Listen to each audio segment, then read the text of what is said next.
reception in the next couple of days where we can actually monitor this stuff. In 2 days, so they don't have good reception in Cairns. I don't know what's going on. Mate, 100%. We're streaming live.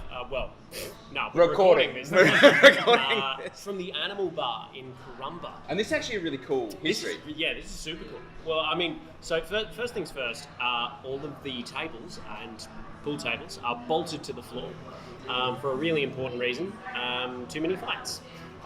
So we're going to be staying here for a little while longer and probably sinking a few more pints and then not engaging in any of that behaviour. Because we're responsible young men.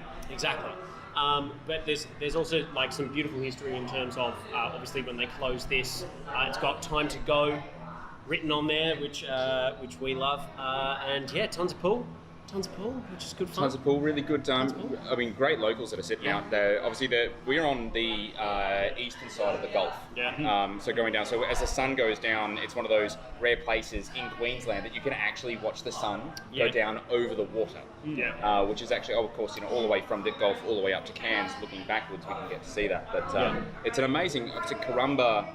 They say Burgtown, which is the town that we were in last night, is capital of the Barramundi, but really it seems like Karumba's. Well, it's got the Les Wilson Barramundi Centre, which is actually awesome. Like there were a whole bunch of sea eagles diving into it after we left. So they've got this pond out front. Well, I'm going to say pond, but it's extraordinarily deep. It's a hatchery. It's a hatchery for barramundi, and there's tons of barramundi fish in there, and they're Carpentaria barramundi, which are different to East Coast barramundi. So, really interesting thing about Carpentaria barramundi is they all begin their lives as males, and then when they reach sexual maturity, they change from being a male to being a female, and get bigger. And get bigger, and that's the last point of their life. And also, the way you can tell a Carpentaria barramundi's age is by the rings on their ear bone. Ear bone, much like a tree. You read like the rings across the tree. You can look at the rings of the ear bone. I'm not sure. I mean, I just love I'm not sure how big the bones are. I love the concept of you have to check the ear bone to see how old they are. No, it's how old they were. So when you get that point, it's all over. Absolutely. So we've been travelling from the last update that we did was in Daily Waters. So a little while ago. We are now in Queensland. We are definitely in Queensland. Different states. Still drinking the same beer though. So we've got to keep some consistency on the trip. What we've noticed, so from there we went out to the Lost City, Southern Lost City, which is just north of Borroloola. That's quite the trek. It was a long way, 120 k's on some pretty frisky dirt roads. It wasn't fun. It definitely wasn't. And to be honest, like a lot, we didn't realise this when we started. We kind of realised this, but we didn't realise it would be so impactful to the trip. A lot of stuff's closed for the wet season, but then more, I guess, alarmingly in Burgtown. Burgtown, beautiful town. Like if you're travelling through, you definitely notice when there's towns that are well kept and towns that aren't well kept. Burgtown's one of those towns that's very, very well kept. But pub, that was surprising. So the whole entire pub was shut, which was a little problematic, and it's also been shut since March, and it's only allowing takeaway alcohol. And it's just, I mean, this is also like we arrived today, and we arrived here at 2:30, and there's only one place that's open.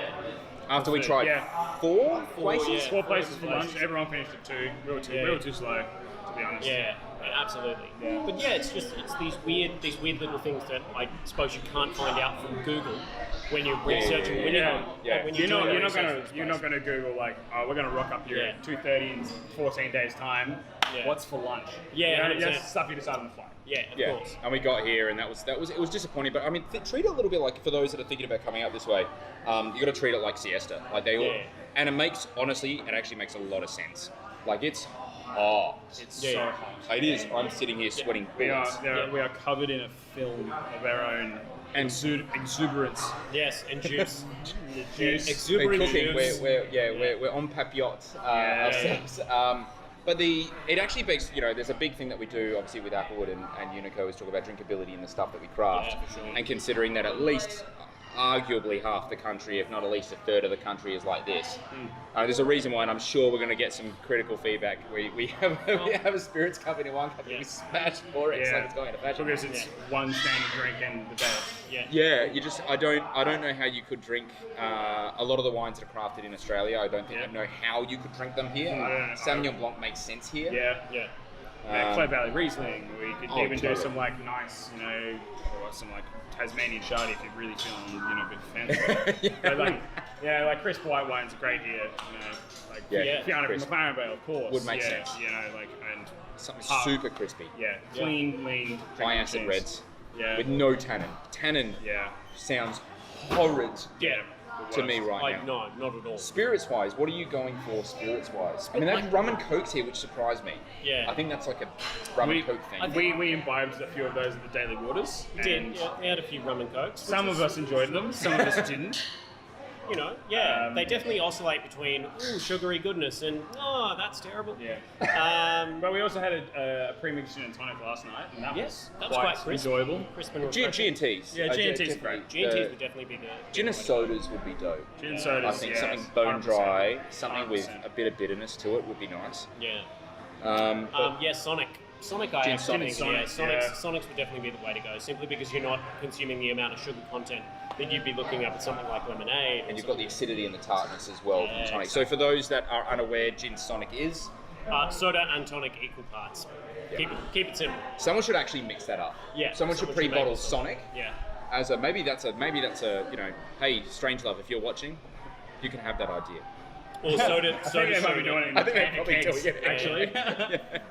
Yeah, soda streams are always your friend with that kind of stuff as well. Yeah, true. Like whenever you need to custom make something like a Sonic, just use a tonic syrup. So what are we doing here? What are we doing in Karumba? I mean... Well, apart from being a fantastic fishing place, we've also done a huge amount of filming, especially for the Gulf and its surrounds, because it's actually quite a remarkable little landscape. The Gulf of Carpentaria itself is only 70 metres deep at its deepest point. Which is incredible. Really? Yeah, 70 metres deep at its deepest point. It's incredibly shallow water. You can't swim in it. No. Don't do it. There's salties. Yes. No. Crocodiles. We haven't seen one yet. No. We will. I'm game to see one. Yeah. I'm going to have a bit of a flick this Arby, I reckon. Late this Arby. See if I can't entice a croc to come out of the water. So this may be the last time you hear from me. Just know that if I go, Noah can have my hat. Oh. Already got one, dude. Laura can have my shoes. And the rest of the winery. How does Laura get your shoes? Love you, Dylan. Yeah. I don't know. I'll take the shoes. I'll take the shoes. Yeah, and we were listening to Stadium Arcadium. Yeah, on the way here, yes. Why is that? Well, no, you're the music guru, as I've discovered. Apparently the guy. Apparently there is a song on that album recorded in homage to the Animal Bar called The Titular Animal Bar. Yeah, we listened to it on the way in, as we should have. And it was, it's great. It's great. So apparently they came here, right? Or did they not come here? I actually don't know the story behind it. So apparently the story is that they came on holiday to Karumba because they wanted. I think it wasn't actually the Red Hot Chili Peppers. It was the main dude, Anthony Kiedis. Thank you. Is he the guy that looks like Will Ferrell? No, that's Chad Smith. Okay. Apparently Anthony Kiedis came here for like a holiday and came here to the Animal Bar and was just like, this is amazing, and then wrote a song about it. And wrote a song about his experience in Karumba at the Animal Bar, which is what that song is apparently about. That's pretty dope. Mind you, I didn't listen to the lyrics. I was just kind of bobbing my head along to the... This is a jam. To the cacophony of noise. It was awesome. I didn't dissect it that heavily, but knowing most Red Hot Chili Peppers lyrics, they're really undecipherable and no one really knows what they're talking about. Yeah, absolutely. But they're jam and shoots. Yeah, 100%. So from here, tomorrow we're heading out to, and we thought we'd give you guys a bit of an update. I'm going to try to upload this as quickly as possible. So especially we know we've got a lot of Queensland supporters, and we've got to be travelling down the east coast of Queensland. So definitely going to be doing takeover events. If you want to have a beer, drink, or whatever with us, I mean, we do have a carload of booze, so we can have a bunch of fun with that. But also, we're more than happy to meet, catch up, and just shoot the shit generally with you guys. So to give you guys a bit of a heads up, high fives and sanitized fist bumps. Sanitized fist bumps. So we're going to be hitting Mount Surprise, a bit of a stop over to Cairns, jumping down to Innisfail, going to catch up with some native ingredient farmers, some really interesting stuff that we'll probably end up live streaming, I think, if we can. If we can, yeah, absolutely. Then we're jumping down the coast across Airlie, Rocky, Townsville, Bundy, of course, Bundaberg. Home of Black Rats. Home of Black Rats, absolutely. So we're going to be in all of those towns in sunny coast, Brisbane, Gold Coast, down even to Byron Bay, and then back out to central Queensland after that. So if you're in any of those towns and you're watching this and you want to catch up, get in the comments or just whip us a quick message if you send it to any of the info app emails through the website. Facebook DMs, all that kind of stuff. It'll come to us. Absolutely. We'll figure it Facebook out. DMs, Instagram DMs. Get on the Instagram. We are all across Instagram when we have reception, which is another which is like 2 or 3 times a day every now and then. Yeah, exactly. So we can always hit you back if you are, in Townsville and you can forbid. Yes. And the last thing we should probably know. We launched a product today. Oh my god! Whoops! It's been a big day. It's been a really big day. Yeah, we've been thinking about driving. We've been Mercy me. Yeah. So Noah's. How long have you known me for, mate? September 2017. Count every day. Every day is a stroke on the wall. Myself. Yeah. You beat me by 2. So you know that when it comes to secrets, it's pretty hard for me to keep one under the bonnet. And we kept one for a... So I haven't known you that long already. So obviously the Jarrah got released, which was a 4-year project. And of course we did our first bit of short documentary filmmaking a couple of weeks ago. We've been hinting and it was meant to be the 1st of October. Archer has released whiskey. Give him a bit of breathing room. Yeah, we love those guys. And I know there's a lot of great whiskies that are being launched at the moment. And of course ours, in minuscule 93 bottles in total. We had 94 bottles total available for human consumption. And that was pretty much the better part of 2 tiny little casks. So for those that have actually jumped on and supported that, guaranteed they'll be heading out to you very, very soon.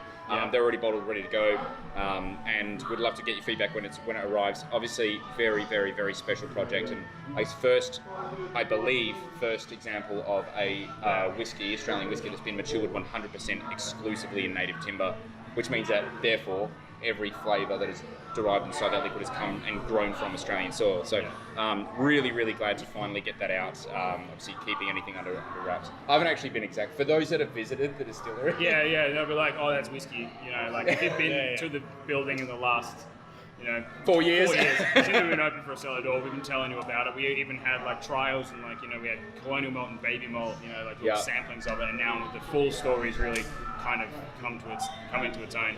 And it's like tasting those 2 things, the swathes apart in quality. It's quite incredible. Insane. It's they were pretty cool, but now this is just mental. Mind-blowingly good, and it's not going to be the last of that style of project. We don't have, I don't believe we have a lot of Jarrah in waiting in the wings or anything like that. So it will be a number of years before we actually do something again. At least 2, I think. Yeah, at a minimum, and there's a few others that we're looking at playing around with as well. A few other cheeky projects. But also that will take a long time. So for those that have actually jumped on the website and bought that and supported us, thank you so much. You're one of the 94. That's all. But if you're on the website, there's only 60 available on the website because the remaining 24 or something. You've got to come to the bar. Designated for the facility. At that bar, you cannot get those anywhere else. If you were on the website, the only place to go. It's whiskey history. Yeah, it really is. And in the context of Australian whiskey, this is kind of I would define as the beginnings of a new frontier of Australian whiskey making. We've made whiskey in Australia for quite a substantial amount of time, and we've made spirit in Australia for longer than we've made wine in Australia. So we're actually quite prolific spirit makers in Australia, and finally, aging something exclusively in an Australian timber that isn't Quercus is, apart from being fucking mind-blowing, is really exciting because the other cool thing, because when we talk about whiskey, 30% of your flavour is actually coming from your malt, around 70%, well they say, around 70% is coming from the cask itself. So... Jarrah's tasty. Yeah, if 70%... Jarrah's yummy. Yeah, and it's also entirely different to any whiskey you could possibly conceive it being if it's been aged in American oak. Yeah, absolutely. Or French oak, or Spanish oak. Like when I actually tried the sample, I was like, this is awesome, but it's also so foreign at the same time. Same thing. It's its own style, and hopefully we'll be able to make it in the future and make something else in the future as well, which is just as singular. There's a swathe of Australian timbers that we can work with that have been used for stuff like that. So maybe that's in the cards. Who knows? Yeah. Anyway, we shall see. Guys, it's time for another round. it's time for another round. Time for another round. We'll catch you next time. Cheers.